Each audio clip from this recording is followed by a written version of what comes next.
HSC 2026 batch কি অবস্থা সবার? তোমাদের আজকের ক্লাস সমাজবিজ্ঞান দ্বিতীয় পত্র ষষ্ঠ অধ্যায় ওয়ান শর্ট এমসিকিউ আমরা শুরু করছি। ভূমির মালিকানার ভিত্তিতে বাংলাদেশের গ্রামীণ সমাজকে কয়টি ভাগে ভাগ করা হয়েছে? চারটি ভাগে ভাগ করা হয়েছে। এক হচ্ছে ভূস্বামী বা জোতদার, দুই হচ্ছে ধনী কৃষক, তিন হচ্ছে মাঝারি কৃষক ও ক্ষুদ্র বা প্রান্তিক কৃষক, এবং চার হচ্ছে কি ভূমিহীন কৃষক। গ্রামীণ ক্ষমতা কাঠামোর প্রধান উপাদান কোনটি? প্রধান উপাদান হচ্ছে কি ভূমি। গ্রামাঞ্চলে ক্ষমতার মূল উৎসই হলো জমির মালিকানা। যার জমি যত বেশি, সমাজে তার প্রভাবশালী অবস্থান, মাতব্বরি বা নেতৃত্ব তত বেশি শক্তিশালী হয়।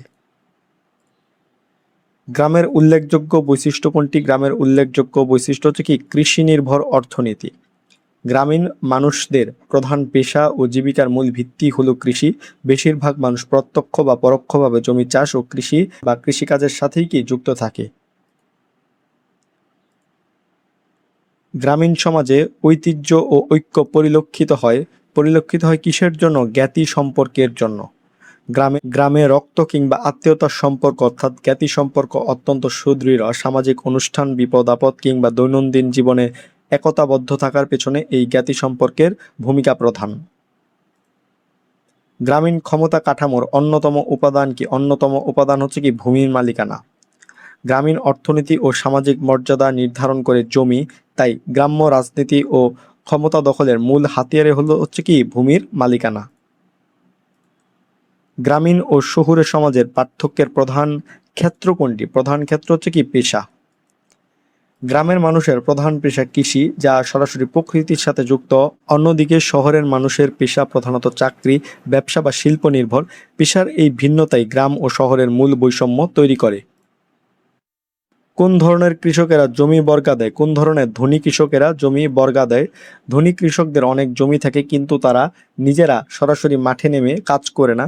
তাই তারা তাদের অতিরিক্ত জমি প্রান্তিক বা ভূমিহীন কৃষকদের কাছে বর্গা বা ভাগে চাষ করতে দেয়। গ্রামীণ সমাজকে সনাতন বলা হয় কেন? এর কারণটা কি? এর কারণ হচ্ছে কি যে ঐতিহ্যবাহী রীতিনীতিতে গ্রামবাসী অভ্যস্ত। গ্রামে পরিবর্তন ধীরগতিতে আসে।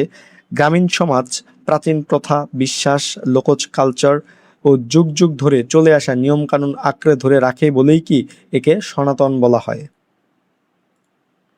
শহরে কি ধরনের পরিবার বেশি দেখা যায়? কি ধরনের? একক পরিবারটা বেশি দেখা যায়। শহুরে জীবনে বাসস্থানের সীমাবদ্ধতা, জীবনযাত্রার উচ্চ ব্যয় এবং কর্মব্যস্ততার কারণে মা বাবা ও সন্তানদের নিয়ে গঠিত একক পরিবার বা অনুপরিবারের প্রাধান্য বেশি দেখা যায়। বাংলাদেশের গ্রাম ও শহরের অন্যতম পার্থক্য কোথায়? অন্যতম পার্থক্য হচ্ছে কোথায়? ভিন্ন সংস্কার ও মূল্যবোধের পার্থক্য। গ্রামের মানুষ ধর্মীয় ও সামাজিক প্রথা সংস্কার গভীরভাবে মেনে চলে।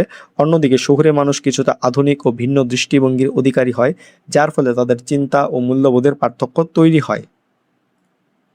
বাংলাদেশের গ্রামীণ সমাজে পরিবার কাঠামোর পরিবর্তনের কারণ কোনটি? পরিবার কাঠামো পরিবর্তনের কারণ হচ্ছে কি নগরায়ন ও শিল্পায়নের প্রভাব। শিল্পায়ন ও নগরায়নের ফলে গ্রামের যৌথ পরিবারগুলো ভেঙে একক পরিবারে পরিণত হচ্ছে। মানুষ কর্মসংস্থানের জন্য গ্রামে যৌথ পরিবার ছেড়ে শহরে একক পরিবার গড়ে তুলছে। যাদের হাতে প্রশাসনিক ক্ষমতা থাকে তাদেরকে কি বলে? তাদেরকে বলে শাসক এলিট। সমাজবিজ্ঞানী প্যারেটোর মতে সমাজে যারা সরাসরি রাষ্ট্রীয় ও প্রশাসনিক সিদ্ধান্ত গ্রহণ ও পরিচালনা করার দায়িত্বে থাকে তাদেরকে শাসক এলিট বলা হয়।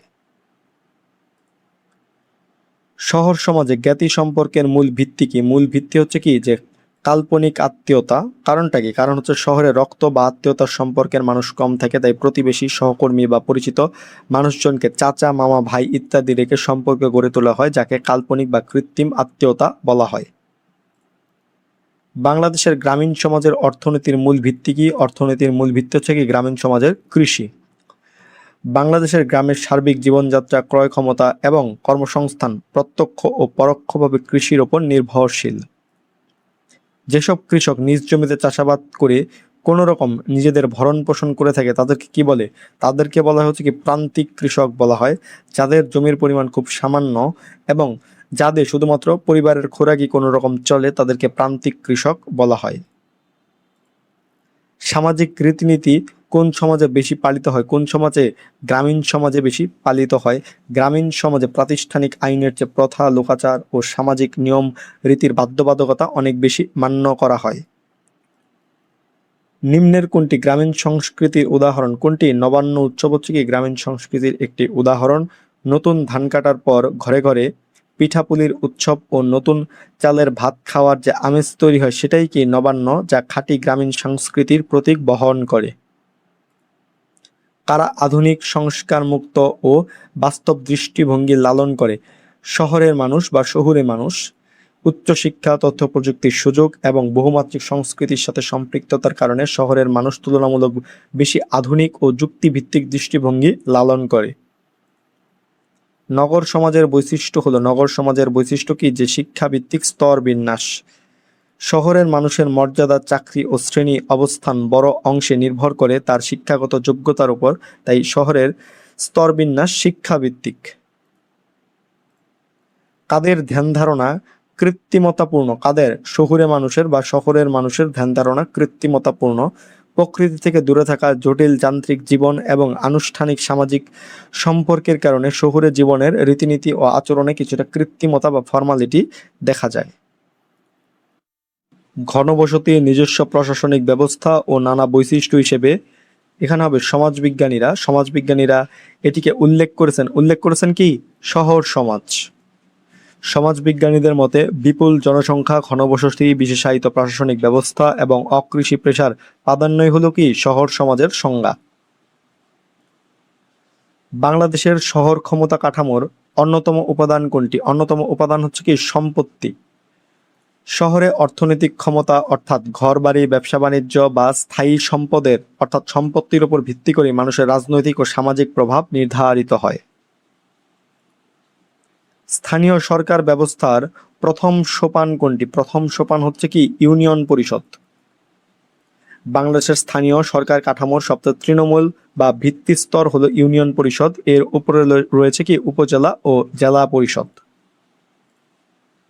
মধ্যবিত্ত শ্রেণী কারা? মধ্যবিত্ত শ্রেণী আছে অপশনগুলোর মধ্যে শিল্পপতি, শ্রমিক, রাজনীতিবিদ, অধ্যাপকের মধ্যে অধ্যাপক হচ্ছে কি মধ্যবিত্ত শ্রেণী।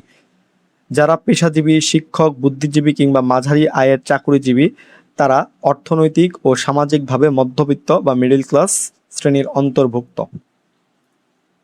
নিচের কোনটি পুশ ফ্যাক্টর এর উদাহরণ? পুশ ফ্যাক্টর এর উদাহরণ হচ্ছে কি যে নদীগর্ভে সর্বস্ব হারিয়ে জীবিকার তাগিদে নগরে আগমন, এটাই কি পুশ ফ্যাক্টরের উদাহরণ। পুশ ফ্যাক্টর বা বিকর্ষণ উপাদান হলো বাধ্য হয়ে ভিটামাটি বা গ্রাম ছাড়ার কারণ, যেমন নদী ভাঙন, প্রাকৃতিক দুর্যোগ, চরম দারিদ্র্য। এই তো বাংলাদেশের সমাজ কাঠামো কি গ্রাম কেন্দ্রিক। বাংলাদেশের সিংহভাগ মানুষ গ্রামে বাস করে এবং দেশের সামাজিক রীতি ও প্রথা সংস্কৃতি মূলত গ্রামকে কেন্দ্র করেই কি আবর্তিত হয়। শিল্পায়নের প্রভাবে শিক্ষা ব্যবস্থায় কি পরিবর্তন হচ্ছে? যে কর্মমুখী শিক্ষার প্রসার হয়েছে। শিল্প কারখানার চাহিদা অনুযায়ী দক্ষ জনশক্তি তৈরি করার জন্য শিক্ষার পাশাপাশি কারিগরি ও কর্মমুখী শিক্ষার প্রসার বা গুরুত্ব বৃদ্ধি পাচ্ছে। নগরায়নের ফলে সমাজে কি ঘটে? শিক্ষা ও সংস্কৃতির উন্নয়ন ঘটে।